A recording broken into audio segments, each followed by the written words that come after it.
நம்ம எல்லாருக்குமே சில நேரத்துல மனசுக்கு ஒரு அமைதி வேணும்னு தோணும் இல்லையா? இன்னைக்கு நாம கொஞ்சம் பின்னோக்கி போக போறோம். 1952ஆம் வருஷத்துல ஒரு புதையல் கிடைச்சிருக்கு.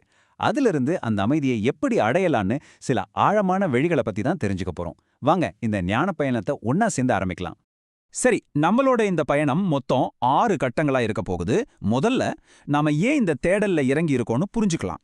அப்புறமா காலத்தை எல்லாம் தாண்டி நிக்கிற அந்த ஞானத்தோட ஒளிய பார்ப்போம். அதுக்கப்புறம் ரொம்ப முக்கியமான 3 வழிகள், அதாவது செயல், பக்தி, அப்புறம் மனக்கட்டுப்பாடு, இதையெல்லாம் பத்தி ஆழமா பார்த்துட்டு கடைசியா இது எல்லாமே சேர்ந்து எப்படி நம்மளோட சிந்தனையில ஒரு பெரிய புரட்சியை உண்டாக்குதுன்னு பார்க்க போறோம். இப்போதைய நம்ம வாழ்க்கை எப்படி இருக்கு? ஒரே வேகம், ஒரே டென்ஷன், சில நேரத்துல எதுக்கு ஓடுறோன்னே தெரியாம ஒரு மாதிரி இருக்கும் இல்லையா? இந்த உணர்வு உங்களுக்கு நல்லாவே தெரிஞ்சிருக்கும்னு நினைக்கிறேன். இதுதாங்க நம்மளோட இந்த தேடலுக்கான ஆரம்ப புள்ளி. இங்க பாருங்க, நம்ம மனசோட நிலையை இது எவ்வளவு அழகா காட்டுது. ஒரு பக்கம் இந்த பரபரப்பான உலகம் நம்மள இழுக்குது, இன்னொரு பக்கம் நம்ம மனசு ஒரு சின்ன அமைதிக்காக ஏங்குது. இந்த ரெண்டுக்கும் நடுவுல மாட்டி தவிக்கிறோமே, அங்கேருந்து தான் இந்த ஆன்மீக தேடலே ஆரம்பிக்குது. அப்போ இந்த எல்லா குழப்பத்துக்கும் நடுவுல உண்மையான நிம்மதிக்கான சாவி எங்க தான் இருக்கு? இந்த ஒரு கேள்விக்கு பதில் தேட ஆரம்பிக்கும் போதுதான் நாம நேரத்தை எல்லாம் கடந்து ஒரு பழைய ஞான புதையலை நோக்கி போறோம். இங்க ஒரு ஆச்சரியமான விஷயம் என்னன்னா, இன்னைக்கு நம்ம கேட்கிற கேள்விகளுக்கு பல வருஷங்களுக்கு முன்னாடி இருந்த ஒரு ஞானத்துல இருந்து ஒரு தெளிவான பதில் கிடைக்குது. அது எப்படி சாத்தியம்? வாங்க அது எங்கிருந்து வருதுன்னு பார்க்கலாம். நம்ம பேச போற அந்த வழிகாட்டி இதுதான். அகண்ட ஜோதியோட அக்டோபர் 1952 எழுது. இத பார்த்தா வெறும் கட்டுரைங்க மாதிரி தெரியலாம். ஆனா உண்மையில இது நம்ம உள் உலகத்தையே மாத்தி அமைக்கிறதுக்கான ஒரு தெளிவான மேப் மாதிரி. சரி, ஞானத்தை அடையறதுக்கான முதல் வழி ரொம்ப ரொம்ப சிம்பிள். இதுக்காக நாம பெருசா எதையும் தியாகம் பண்ண தேவையில்லை. எல்லாமே நம்மளோட அன்றாட வேலைகள்ல இருந்து தான் ஆரம்பிக்குது. கர்மயோகம்னா என்ன? சிம்பிளா சொல்லணும்னா, நம்ம வேலைய முழு மனசோட சூப்பரா செய்யணும். ஆனா அதோட ரிசல்ட் என்ன வருங்கிறத பத்தி கவலைப்படக்கூடாது. ஒரு டாக்டர் இருக்காருன்னு வச்சுக்கோங்க. அவரோட முழு கவனமும் நோயாளிக்கு சிகிச்சை அளிக்கிறதுல மட்டும்தான் இருக்கும். பாராட்டு கிடைக்குமா, பணம் வருமானு யோசிக்க மாட்டார். அதுதாங்க உண்மையான கர்மயோகம். இந்த 4 ஸ்டெப்ஸை நாம ஃபாலோ பண்ண ஆரம்பிச்சா போதும், நம்ம செய்யற வேலை வெறும் வேலையா இருக்காது, அதுவே நமக்கு மன அமைதி கொடுக்கிற ஒரு தியானமா மாறிடும்.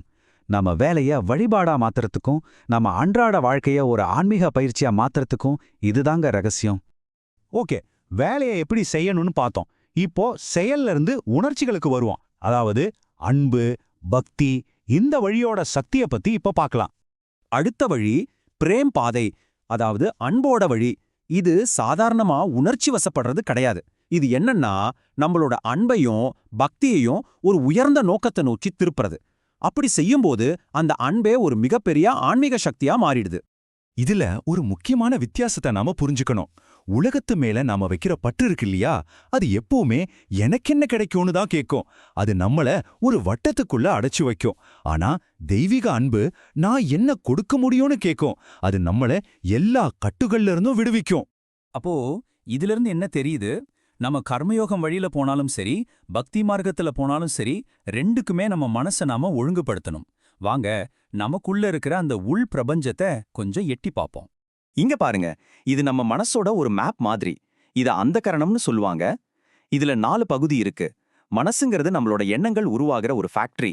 புத்தி தான் எது சரி எது தப்புன்னு முடிவு பண்ற மேனேஜர். சித்தம்ங்கிறது நம்ம அனுபவங்களை எல்லாம் சேமிச்சு வைக்கிற ஒரு ஸ்டோர் ரூம். கடைசியா அகங்காரம், அதுதான் நான் என்னோடதுன்னு சொல்ற சிஇஓ. இந்த 4ஐயும் சரியா புரிஞ்சுகிட்டாலே மனசை கண்ட்ரோல் பண்றதுக்கான முதல் படியே எடுத்து வச்சிட்டோம்னு அர்த்தம். இந்த அந்தக்கரணத்தை நாம புரிஞ்சுக்கிட்டா என்ன ஆகும்?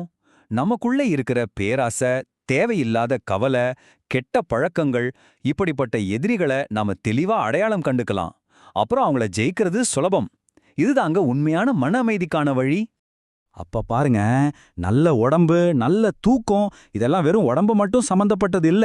நம்ம மனசு அமைதியா சமநிலையில இருந்தா அது உடம்புலயும் தெரியும். அதனாலதான் இந்த உள் மனசை சரி பண்ற வேலை ரொம்ப ரொம்ப முக்கியம்னு சொல்றாங்க.